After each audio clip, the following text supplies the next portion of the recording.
Welcome back to the channel. This one's a hard one. I'm going to talk about loyalty. Should us as martial artists still be loyal to one style, one instructor, one association? This is going to be a controversial video, I think, because I think we have a lot of different variables in the U.S. anyways of why it should be more acceptable to train outside of your different styles, because we have this thing called MMA now, mixed martial arts. It's something to where like that is very acceptable nowadays. I think even in the general population of just humanity, it's very acceptable that, hey, I'm an MMA guy, man, woman, whatever it is. I'm I need a good stand-up game. I need a good ground game.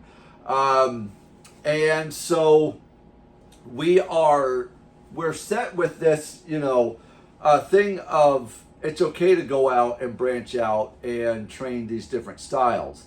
I do have mixed feelings on that.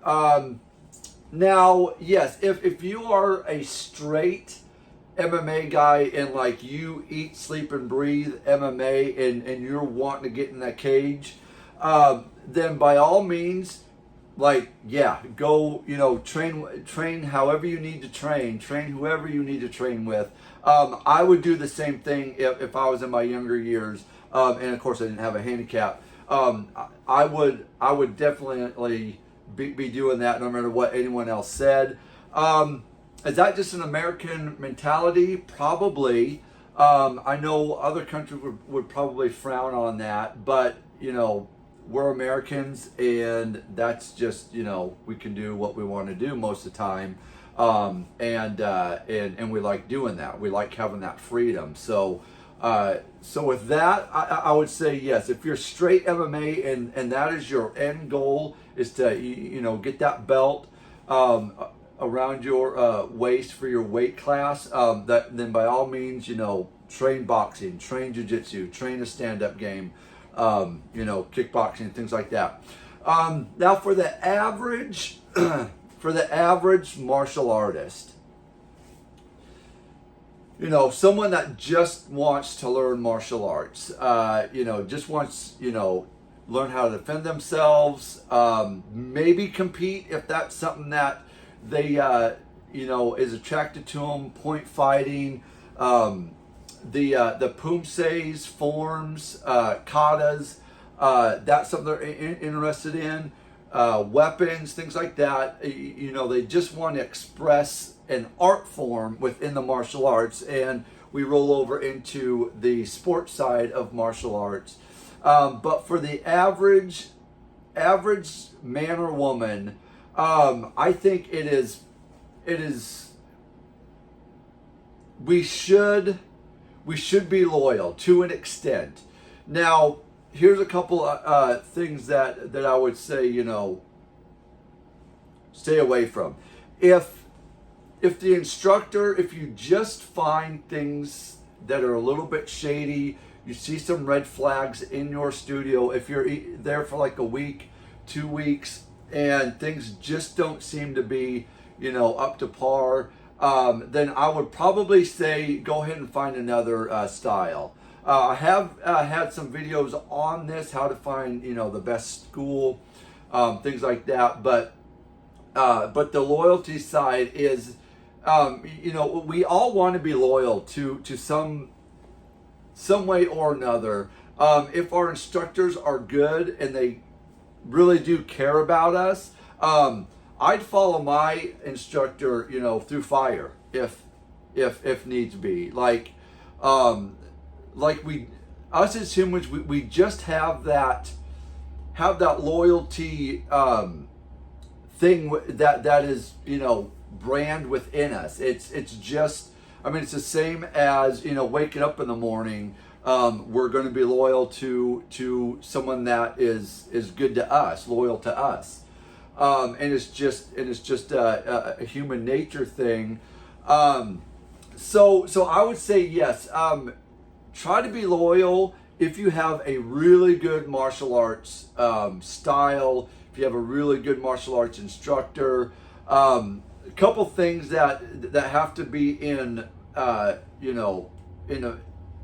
on the table is a good system that teaches you what you want to be taught, self-defense on the street, a good competition road, instructor, school, good atmosphere, family oriented if you like that, but just a good all around solid martial arts that gives you everything that you possibly want. I would say yes, loyalty needs to be there within that deal. And then two, let's kind of think about the benefits of being loyal. Now, I am a huge believer, and this needs to happen. Is us as martial artists, old martial artists, beginner martial artists, we need to have at least one style under our belt. Like we at least need to have a base style of a martial arts. Whatever that is, we need to at least have one that we know how to throw a punch, we know how to throw a kick, leg lock, mounting, side mount, full mount, half mount, whatever it is. We need to have at least some form of training basics within martial arts. We need to know how martial arts works. The insides and outsides of how martial arts works. We need to have that to further our martial arts journey. If you do want to be like, okay, I'm out, I'm going to go explore different styles, then you at least have a good base of jumping into another style and having a lot of the basics done. And like my boy Karate Nerd says, is martial arts is a big mountain, and as we get further up the mountain, every style kind of starts forming into one mountain, and we all are kind of up on this top peak at that last point. But all the martial arts kind of start meshing together as everyone gets further on top of this mountain. And I totally agree with that. That is absolutely correct in my mind. But we do need to have at least a good foundation of martial arts first.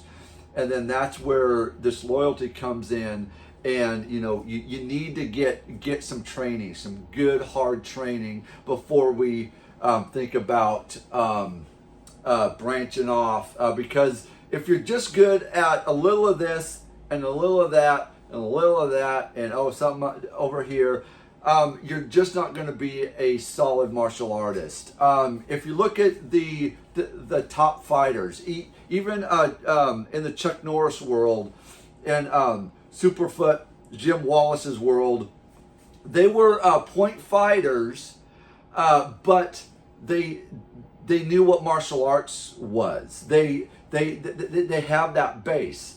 MMA, all the top world champions have a base style of martial arts. Karate, Taekwondo, wrestling, something that they have trained in probably a good 5 to 10 years before that they got into their respected deals, and then they could build on their martial arts from there.